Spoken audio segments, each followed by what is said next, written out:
center at today's massive military parade in Beijing was North Korean leader Kim Jong-un, who rarely leaves his own country, his nation known as the Hermit Kingdom. CBS News foreign correspondent Remy Inocencio joins us from our London bureau with what this all means. Remy, I think you've got experts looking over every single frame of video because it's so rare that we get to see the North Korean leader out of his own country. So what does his attendance really represent, and what are we seeing? Yeah, that's a good way to put it. A lot of dissection happening here. This is a huge political victory for Kim Jong-un, Errol, that the world is now witnessing. He's leader of a pariah state that we know. He wants nuclear weapons, and we know that he sent 15,000 troops to help Putin invade Ukraine. And now President Xi Jinping has, in effect, welcomed him in from the cold, restored relations after about 6 years of no face-to-face direct contact. Do you know the level of sacrifice that he's had to make in order to get into the good graces of China and Russia?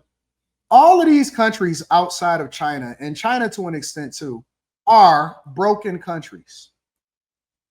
Bro, he had to basically send his own troops to get slaughtered. Think about that. Kim Jong-un, right? Kim Jong-un had to send his North Korea had to send his own troops to get slaughtered in the Ukraine-Russia war in order for him to be welcomed into the open arms of China and Russia and Iran. Do you know how evil you got to be to want to be friends with these people? That's crazy. That is, all of these countries are reeling. All of these countries that you are witnessing right now are reeling. What does that mean? Well, first of all, a lot of people try to make it seem like China is really better than what it is. It's not. It's not. It is a country that financially is suffering. They need oil. And so what happens is they become interdependent on each other in order for them to survive, because they are not the economic powerhouse that they make themselves out to be. They need oil. Their real estate industry is reeling. They have been propping up their entire economy based off of what they're doing within themselves. And it is a communist country. And so what they did was they leaned into Russia. They told Russia, well, listen, we'll buy your oil because we know that you guys have sanctions and embargoes on you. And you guys have recently lost over 1.1, 1.2 million troops. And so these countries don't even like each other. China don't like Russia. Russia don't necessarily care for North Korea. Iran is just a sucker that just continue to be able to use whatever it is that they was using. And so everybody need each other. North Korea wants to be a superpower. They want to be recognized by the world. But at the same time, the leader wants to keep a tight grip on the country. And so what he's done is he's basically given his own troops to be slaughtered because Russia is now having this propaganda that's being implicated across this entire country to try to get people to join in on the war. But they are losing so many troops that it's costing them more money every single day in order to recruit people to fight this war. Russia was looked at prior to them going to war with Ukraine as a superpower. Russia, because they had nuclear weapons and they were supposed to be super capable, they said that they was going to go into Ukraine and absolutely take over Ukraine in 2 weeks.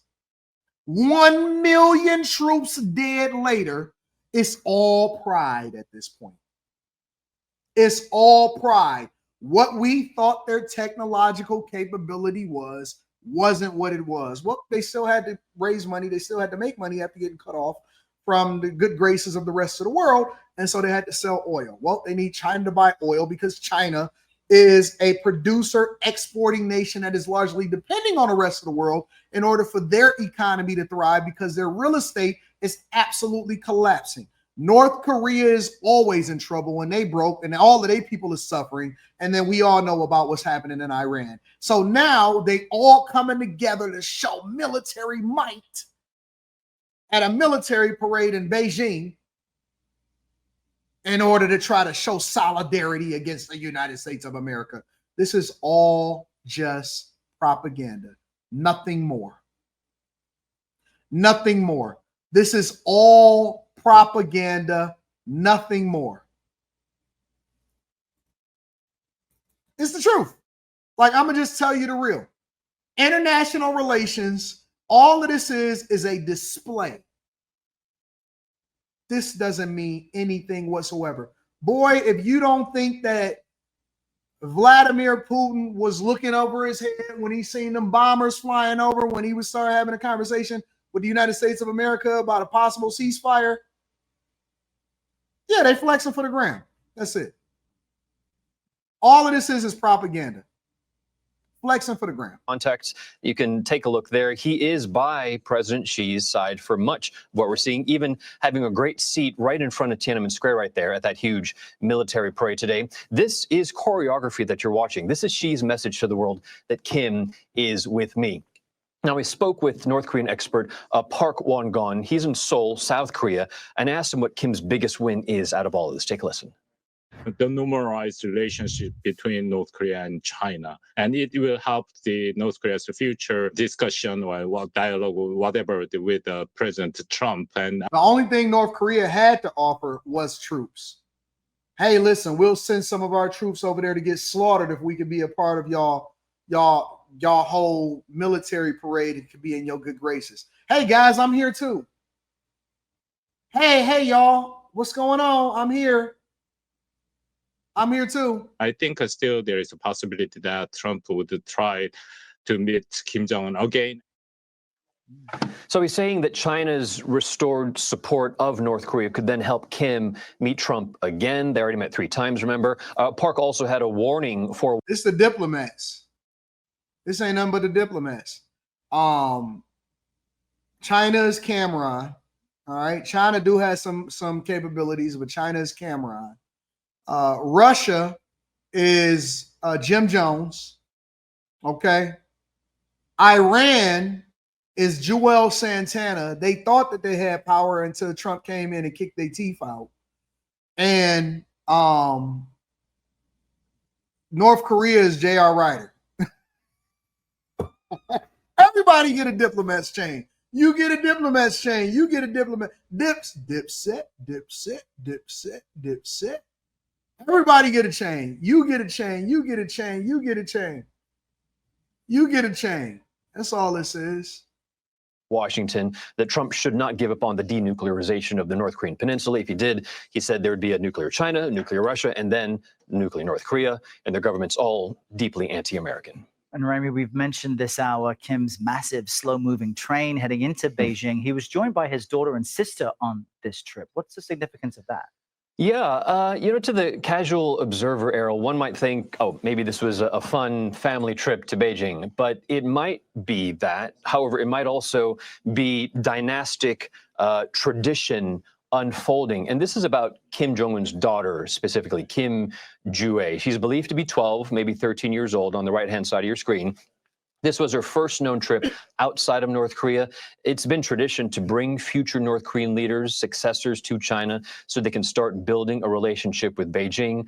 Kim's father and grandfather did the same. But one challenge, though, is that she is female, and North Korea, we know, is a patriarchal society. So, yeah, he's having trouble. I heard he's having trouble having sons. And so, they got to start handing the reins over to the daughter because they don't want to have any kind of family squabbles, or they don't want to give up their dynasty. So, there's that over there also. Let's go over to CNN. We want to get it from a different perspective also, because we don't want to not see it from all lenses. You know what I'm saying? We're watching live pictures tonight. Right now, a massive parade underway in Beijing as the Chinese President Xi Jinping is showing off his country's arsenal and military might to the world and to the more than 24 foreign leaders who are there in person attending this military parade that includes those from Russia, North Korea, and Iran. In a speech just a few moments ago, didn't the Iran president practically give up his boy butt to the Trump administration and into Israel over not going over there and absolutely wiping them out? Didn't they just get beat the F up over there in Iran? Didn't Iran just... Never mind. Let's continue. President Xi warned that the world needs to choose, as he put it, quote, between peace and war. I want to get straight to CNN's Ivan Watson, who is live on the ground in Beijing. And obviously, Ivan, we're watching this play out and just seeing, how extensive this military parade is so far. What's clear to you from the message that China is trying to send tonight? This is a message of strength. This is a message of victory.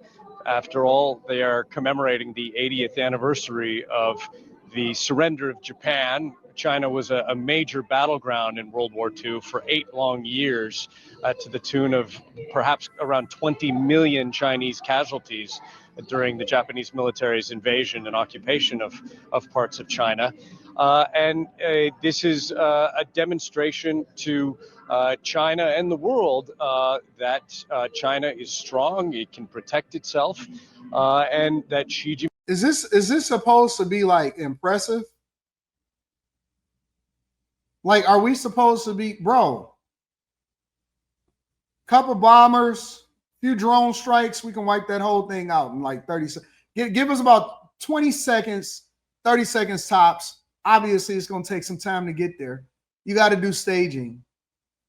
Wars ain't even fought like this no more, are they? Jinping is the ruler of this country. He has just done a review of the troops in his presidential limousine. And now we're being treated to scenes of uniformed soldiers with helmets, jogging alongside tanks and other military vehicles and jumping into them. We're seeing drones on display. Had to practice that too, by the way. And they will be part of the parade that is at hand here. Caitlin, I think on the one hand, this is a demonstration of Chinese military muscle and discipline. It's a scorching hot day here in Beijing, and the troops are out in full uniforms and helmets, jogging, marching in unison. But by the same token, there is a demonstration of China's friends outside of China. And I think one of the enduring images that will emerge from this is of Xi Jinping walking up a red carpet towards the Tiananmen Gate, from where he and other world leaders have been reviewing this parade, and walking alongside Russian President Vladimir Putin to his right, North Korean leader Kim Jong-un to his left. Those two very important guests, the VIPs, and demonstrating how important they are to Xi Jinping himself by placing them front and center during what is effectively a Chinese celebration here. They need to loan some of these troops over to Russia so that they can go ahead and take some more out with their drone strikes.